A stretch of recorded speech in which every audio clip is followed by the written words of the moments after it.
What is going on, y'all? It's KMBest, your favorite 69th ranked Marvel Snapper, here with the metagame update, the best decks in Marvel Snap, and there is only one place to start. Now that you're done rolling your eyes, we can talk about the actual list, because yes, Loki is back at the top of the metagame. Yes, I believe this is the best build of the deck. And yes, there are several other builds that I highly encourage you to try. I don't think that's like exclusively the best build. Obviously, I think it's the best build because that's why I'm playing it. But if you think another build is the best, go nuts. That said, I am convinced on this build for a couple of reasons. The first is it's a lot easier to play than most other decks that involve Loki, at least. And the second is that the power expression that it has is fairly straightforward. You have the game plan of Quinjet Loki, and you have the game plan of big guys that get bigger, backed up by Shang-Chi. And then you have like those in-between games where you're just like, kind of spinning your wheels and you aren't really able to get there. But even in your wheel spinning games, you have stuff like Nico Minoru, you have Snow Guard scams, you have just like even Collector without Loki gets pretty big. Like you have ways to win those games where the stakes stay low and you're not super popping off. And of course, when you do super pop off, Quinjet Loki remains basically the most powerful thing you can do in this game. Now, there is a little bit of a non-bow with Falcon, and you kind of just have to compensate for that with your play. That's fine. As far as the Green Goblin slot, and this is important, you are going to want to swap that card out depending on the metagame you see. If you see mostly Loki mirrors, like me, you play the Green Goblin. If you see a bunch of Destroy or Hela, you're much more interested in a card like Cosmo in that slot. So right now, I think that's where you want to be with this deck. You take the 11 cards and then you say, all right, it's going to be like Green Goblin or Cosmo, depending on what I'm seeing. And then you go from there. Shuri is a little bit worse than it was previously. It still has a relatively okay Loki matchup, but I will say that Quinjet Loki is a lot better into you than just normal Loki was. And of course, there is a bit of an issue where more people are running Shadow King now. One of the major ways to target the Werewolf and Loki decks are Shadow King and Shang-Chi decks. And so as a deck that is very reliant on one artificially juiced guy, you're pretty vulnerable to Shadow King and Shang-Chi. So I would say that this is actually a worse metagame for Shuri than it was before the changes. I think multiple factors have contributed, and the main two are Loki Quinjet is better against you, Loki is now playing Shang-Chi as well, and the rise in decks that are relying on Shang and Shadow King in order to combat Loki. Those are big issues. Like, this is still a deck you can play, you still have the tools against them, you have Luke Cage, you have armor, but it's a bit of an uphill battle. Now, for this reason, there's an Eliath here, because you need some way to have some kind of protection against those turn 6 board swing cards. I get it. It's not everyone's favorite card, but you need some real answers to the bullshit that's running around in this metagame in the form of Shang and Shadow King. Most players are going to try to get the most value out of them by playing them on turn 6. You can turn that play pattern around on them as long as you maintain priority. This is important, unfortunately, and I think it's the way that Shuri has to adapt in order to stay afloat. Destroy is one of the strongest decks in Marvel Snap as long as nobody interacts with it and it draws the right cards in the right order. This deck's nut draw is unbelievable. It's extremely powerful, and I will say, if you're running Goblin in your Loki, you might want to switch to Cosmo the more of this deck you see. This is a really, really, really good deck into that Goblin kind of stuff. It's very, very powerful into that, but it's also just very strong normally. Nico Minoru was a significant boost to this archetype. A 1-cost card that can destroy something and draw you 2 cards is completely unbelievable, even if it only happens some of the time. The rest of her abilities are also quite good, with the copy ability bearing a specific mention here, because you can copy a Carnage, and that will happen after the on reveal goes off, so you'll get a boosted Carnage, a boosted Venom. Things like that are quite valuable. Copying your Deadpool or your X-23 is pretty weird and pretty crazy too. But those are the main functions that Nico serves in the deck, but also she gives you things like, location control, which the deck otherwise doesn't have.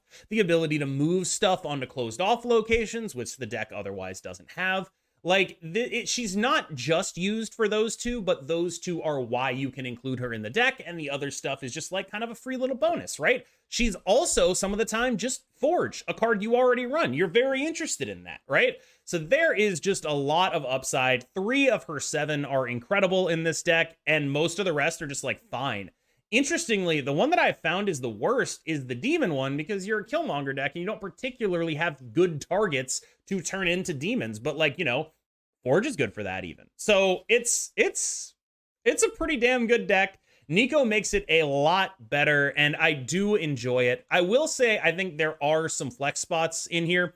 If you look at Hulkbuster and you look at Arnim Zola, those are the 2 main flex spots. You have things like Taskmaster that could go in there. You have things like Deathlock that could go in there. These are flex spots, I would say, pretty strongly. But one interesting bit about Hulkbuster is Hulkbuster with Nico Minoru's multiply her own power will get you a 14 power Nico Minoru, because the Hulkbuster on reveal will happen first. Then Nico will see that she has 7 power, double up to 14.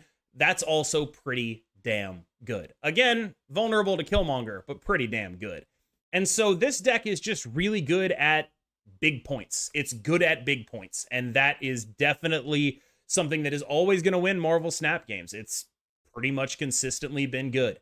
I have Zola at the top end because X23 into like Null, Zola the Null, obviously pretty broken. It's a good sort of juke to have in the list, but it's definitely a flex slot.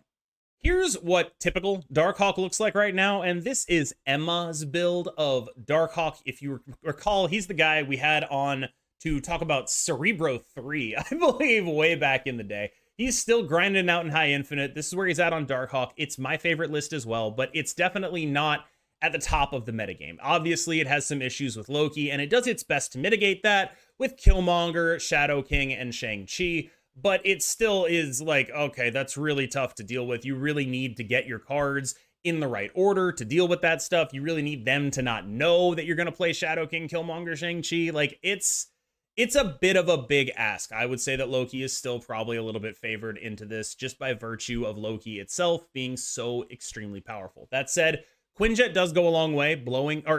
Quinjet getting blown up goes a long way, thanks to your Killmonger. And of course, shrinking the Collector, shrinking Werewolf. This is a good deck into other Werewolf decks is sort of where it's at. It's just, I think Loki is also a good deck into other Werewolf decks and a little bit stronger at the baseline. And that's sort of how I think about these two lists. Another different take on Darkhawk and Werewolf is this bounce list, which I think is kind of interesting into Loki, because when you look at the baseline power of this list, you are giving a Loki player a lot of dog shit. They're getting a lot of really bad cards. They're getting a lot of stuff that doesn't do anything on the board. They're getting a lot of cards that are just there to buff your other cards, and as long as you have those cards on the board already, you have a real chance at beating Loki. Now, what you don't have is those reactive tools in the form of Shang-Chi, right? Like, that's a card that I really wish I could fit in here. Shang-Chi, Shadow King, but it's hard to make that work. So if you want to try to fit those tools in here, be my guest. I think that this is a deck that genuinely deserves some more experimentation, because anything that can make the card Loki bad, especially Loki plus Quinjet, which this deck does pretty damn well, is worth investigating, in my opinion. I feel like some of the longtime viewers here are going to scoff and be like, oh, discard, why is that on here? But honestly, I think discard is a good deck right now. It has genuinely good matchups because, like I said, there's a lot of decks that are relying on Shang-Chi, Shadow King, Killmonger, and discard just totally blanks all that stuff, right? It's just, you don't even get any kind of ability to interact with them. The best a Shadow King is going to do is like minimally shrink a Dakin. You have no answers in those Darkhawk decks to something like a Morbius as long as it stays small, which it can as long as they MODOK on 6. Like, there's just, it's a deck that right now people are not playing the cards that beat it, right? There's not a lot of Enchantress in the meta to shut down the Morbius. There's not a lot of things being added to your hand to make the Dracula suck. There's no Spider-Ham to hit your Apocalypse. And so you, as a deck that is mostly immune to the most common tech in the metagame, Shadow King, Shang-Chi, Killmonger, are in a pretty good spot. That is the main idea behind why you'd want to play discard in this metagame right now, because it genuinely does have just like really good matchups into anything relying on tech, and there's a lot of stuff relying on tech. Next up is a surfer list cooked up by Yo Woody, and it was a lot stronger than I initially gave it credit for. It's legitimately the best surfer list I've played in a very long time, and I think this is a deck that feels like it punches above its weight, because you look at it and you're like, there's no power in here. It's all threes. What are we doing here? And then when you play it, you're like, no, I'm putting a ton of power onto the board. I am getting a lot out of Werewolf, but I'm also stacking up like Cravens and Silks. You have your Shadow King and your Killmonger to like not Shang-Chi, but like to blank some of the stuff your opponent is doing. Now, there is some minor Loki exposure if the Loki player knows what you're doing. That's a worry, because like I think when I play this deck, I get some value out of people not knowing what the cards in my deck are that they have to play around. And I think the more people know, like, okay, I have to play around Juggernaut, the worse the deck gets. But it still just has enough jukes and enough power in it that it has live lines in a lot of different situations. Juggernaut, Polaris, Killmonger, this deck plays around with space very well. Now, one thing people are going to ask is, why is there a Spider-Ham here and not a Nova? And the answer is because of Wolf. It's literally just because of Wolf. You want a Spider-Ham to be played on 4. You never play it on 1. You can play Snowguard on 1, but never Spider-Ham. You play Spider-Ham on 4 alongside another on-reveal 3 to move your Wolf around. That's pretty much it. And you generally don't get that same kind of thing out of Nova. Nova's a little more conditional. Spider-Ham will hit things some of the time that are really relevant. So there is that upside to Spider-Ham over Nova. And of course, given that you're not a Brood deck, you are not actually as good at using Nova as other Surfer decks tend to be. Finally, we are finally getting a chance to use Rhea Ripley Sarah. My DMs are open.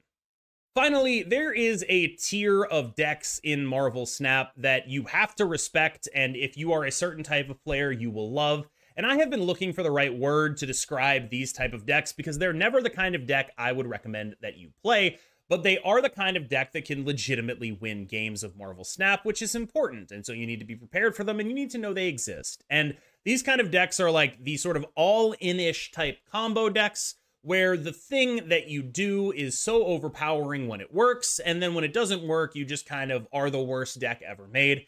Decks in this vein previously have included, you know, Galactus, Phoenix Force, and of course, Hela and Mr. Negative. Now, a note on Phoenix Force before we jump into this.